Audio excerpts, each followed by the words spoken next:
Hello दोस्तों, welcome to AR electronics and experiment. तो आज की वीडियो में मैं आपको बताऊंगा कि हम मल्टीमीटर से ट्रांसफार्मर को कैसे चेक करेंगे। ये हमारे पास मल्टीमीटर है और हमारे पास कुछ ये ट्रांसफार्मर है। ये एक 12012 वोल्ट का ट्रांसफार्मर है और ये फ्राइट कोर ट्रांसफार्मर है और एक ये फ्राइट कोर ट्रांसफार्मर है और एक और फ्राइट कोर ट्रांसफार्मर है जिसमें हमारी कोर्स नहीं है, ये निकली हुई है, लेकिन हम इसको भी टेस्ट करेंगे और इसकी कॉइल का पता लगाएंगे कि ये मल्टीमीटर से सही है या नहीं, और हम इनकी प्राइमरी और सेकेंडरी का भी मल्टीमीटर से पता करेंगे।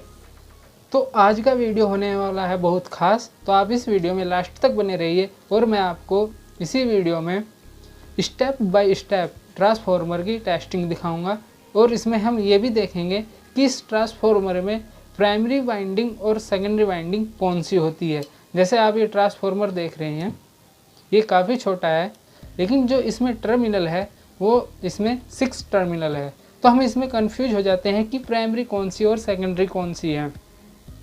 तो हम ये मल्टीमीटर से पता कर सकते हैं कि इसमें प्राइमरी वाइंडिंग और सेकेंडरी वाइंडिंग कौन सी है। तो चलिए अब ट्रांसफार्मर की टेस्टिंग को हम स्टार्ट करते हैं। उससे पहले मेरी आपसे एक प्यारी सी रिक्वेस्ट है कि प्लीज़ इस चैनल को सब्सक्राइब कर दीजिए और वीडियो अच्छा लगे तो लाइक कर दीजिए।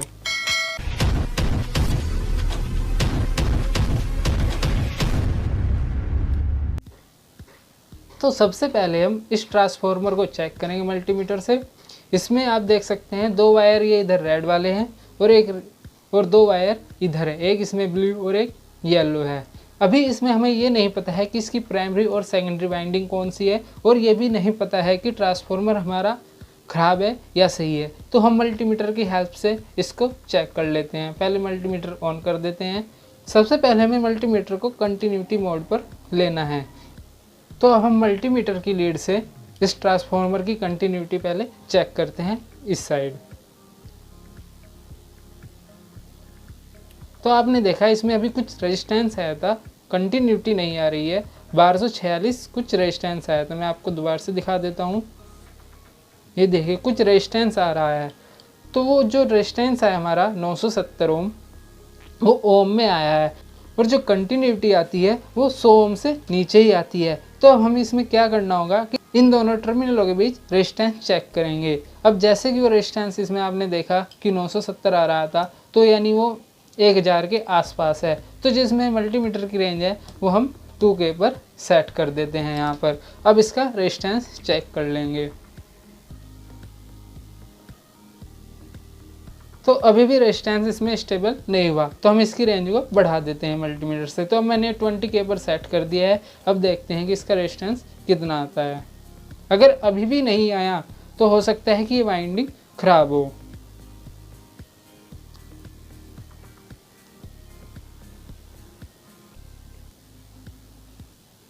तो आप देख सकते हैं 2.06 यहाँ पर रीडिंग आ रही है, और मैंने ये 20K पर सिलेक्ट किया हुआ है, तो ये 2 किलो ओम में आ रही है।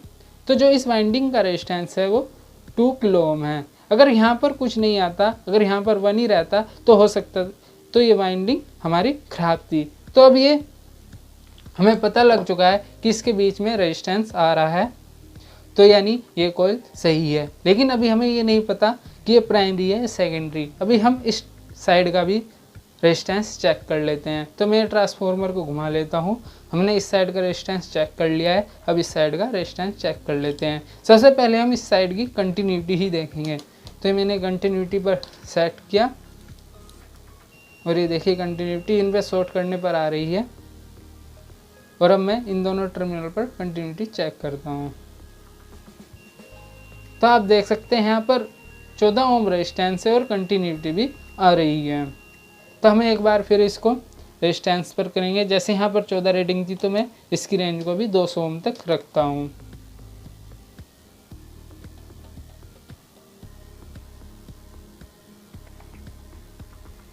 तो आप देख सकते हैं जो इसका रेजिस्टेंस आ रहा है वो 14.4 या 3 ओम रेजिस्टेंस आ रहा है। तो इसमें आपने देखा जो इस साइड का रेजिस्टेंस है वो 2 के था। ये देखिए, मैं दोबारा दिखा देता हूँ।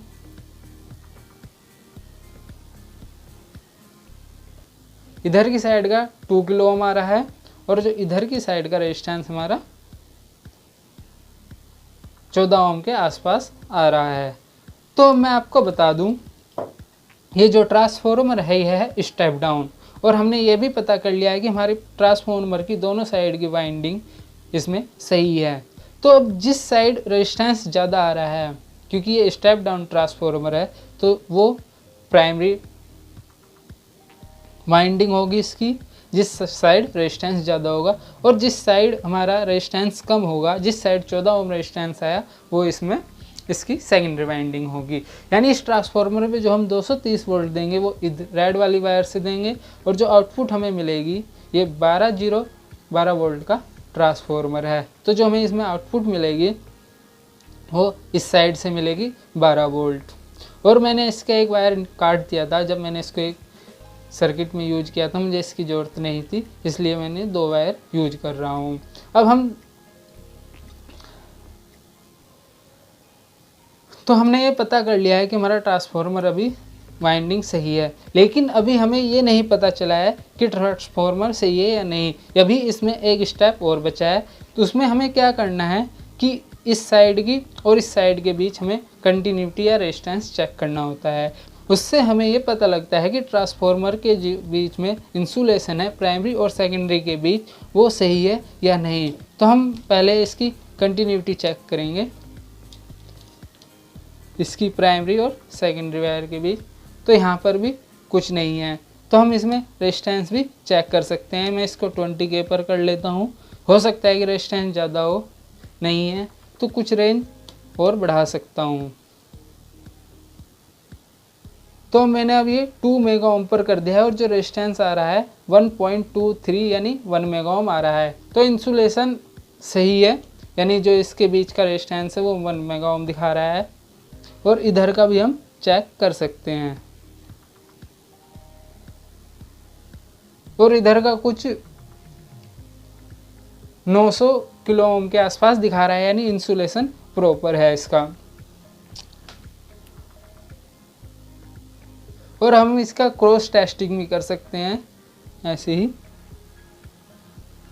तो यानी 1 मेगा ओम में इसका रेजिस्टेंस दिखा रहा है, तो इसमें प्राइमरी और सेकेंडरी के बीच जो इंसुलेशन है वो प्रॉपर है। तो इसका मतलब है कि हमारा ट्रांसफॉर्मर ये वाला सही है। तो हमने इस ट्रांसफॉर्मर की टेस्टिंग कर ली है, और ये ट्रांसफॉर्मर टेस्टिंग में हमें सही मिला।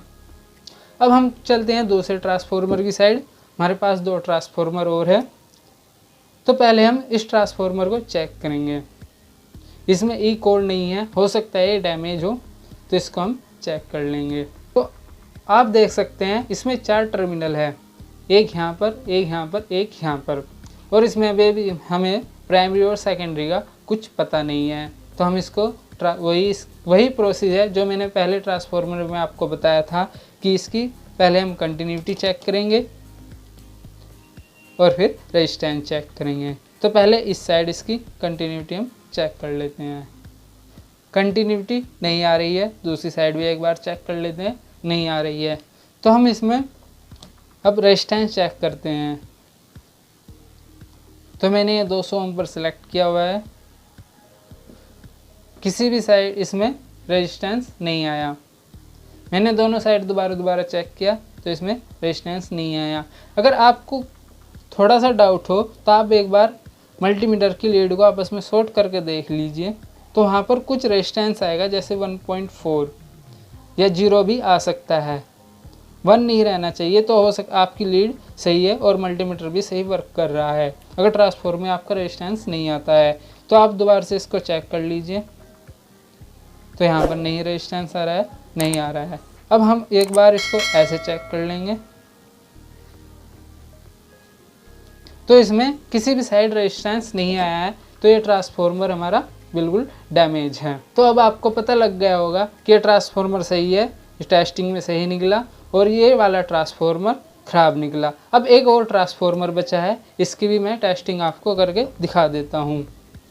तो ये है हमारा फ्राइट कोर ट्रांसफॉर्मर, बहुत छोटा है।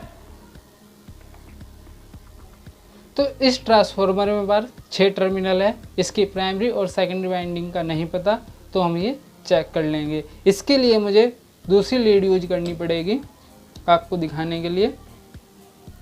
तो इस ट्रांसफार्मर को टेस्ट करने के लिए मैं एक क्रोकोडाइल लीड्स का यूज करूँगा।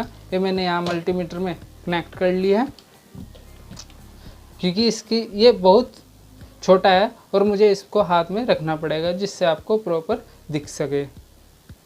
तो अब मैं इसकी टेस्टिंग को चेक करता हूँ। सबसे पहले मैं मल्टीमीटर को कंटिन्यूटी मोड पर लगाता हूँ। तो ये शॉर्ट है, ये दिखा देता हूँ। ये देखिए शॉर्ट करने पर इसमें कंटिन्यूटी आ गई है। अब मैं इसको किसी एक वाइंडिंग पर इसमें लगाता हूँ।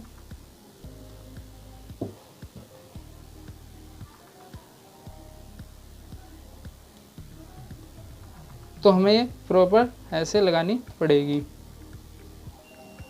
तो आप देखिए इसमें कंटिन्यूटी भी आ रही है और मल्टीमीटर पर रेजिस्टेंस भी आ रहा है, यानी 2 ओम। तो यानी ये वाली वाइंडिंग इसकी सही है।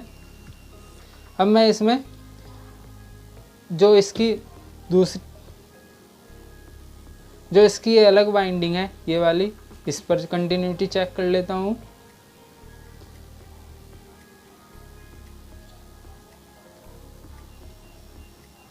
तो आप देख सकते हैं इस पर भी कंटिन्यूटी आ रही है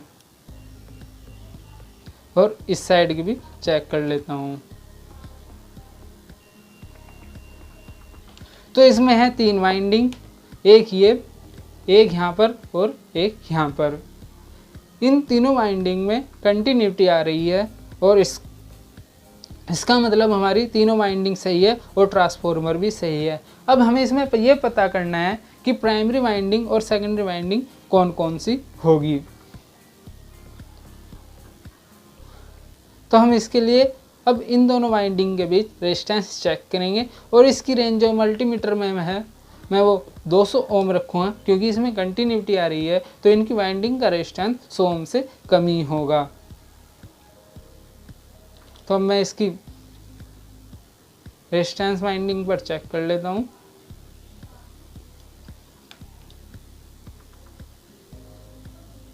तो आप मल्टीमीटर में देख सकते हैं कि इस साइड की वाइंडिंग का जो रेजिस्टेंस आ रहा है वो 2.1 यानी 2 ओम आ रहा है इस साइड का। और हमें अब दूसरी साइड का चेक करते हैं।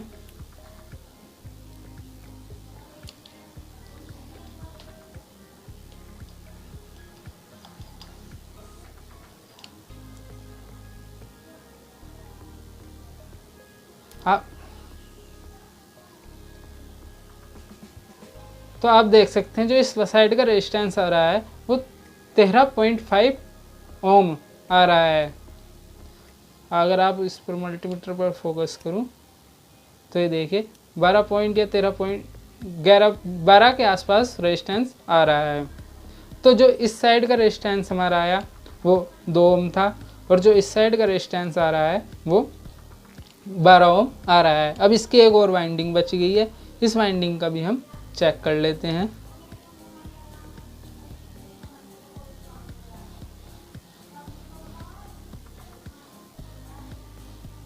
तो इस साइड का आप देख सकते हैं 4 ओम आ रहा है। ये देखिए इस साइड का जो रेजिस्टेंस आ रहा है वो 4 ओम या 3 ओम के आसपास आ रहा है। तो इसमें हमने इसका रेजिस्टेंस चेक कर लिया है। इसमें जो इस साइड का रेजिस्टेंस आया वो था 2 ओम, इस साइड का जो रेजिस्टेंस आया हमारा वो था 12 ओम और इस साइड का जो रेजिस्टेंस आया वो था 4 ओम। तो अब इससे मैंने जैसे आपको पहले ट्रांसफार्मर में बताया था, जिस वाइंडिंग का रेजिस्टेंस ज़्यादा होगा, क्योंकि ये स्टेप डाउन ट्रांसफार्मर है तो वो उसकी प्राइमरी होगी और इसमें 2 सेकेंडरी वाइंडिंग है और एक, क्योंकि इन दोनों वाइंडिंग का रेजिस्टेंस कम आ रहा था। तो फ्रेंड्स इस वीडियो में मैंने आपको 3 ट्रांसफार्मर को टेस्ट करके बताया मल्टीमीटर से कि हम कैसे मल्टीमीटर से ट्रांसफार्मर को चेक कर सकते हैं और इसकी प्राइमरी और सेकेंडरी वाइंडिंग का पता कर सकते हैं। अगर आपको इस वीडियो को वीडियो से कुछ सीखने को मिला हो तो आप इस वीडियो को लाइक कर दीजिए। और आपसे मेरी एक प्यारी सी रिक्वेस्ट है, प्लीज़ इस चैनल को सब्सक्राइब कर दीजिए और बेल आइकन को ऑल पर सेलेक्ट कर दीजिए, ताकि मैं कोई भी नई वीडियो अपलोड करूं तो आपकी उसको नोटिफिकेशन मिल जाए। मिलते हैं एक और ऐसी नॉलेजेबल और इंटरेस्टिंग वीडियो के साथ। तब तक के लिए जय हिंद और जय भारत।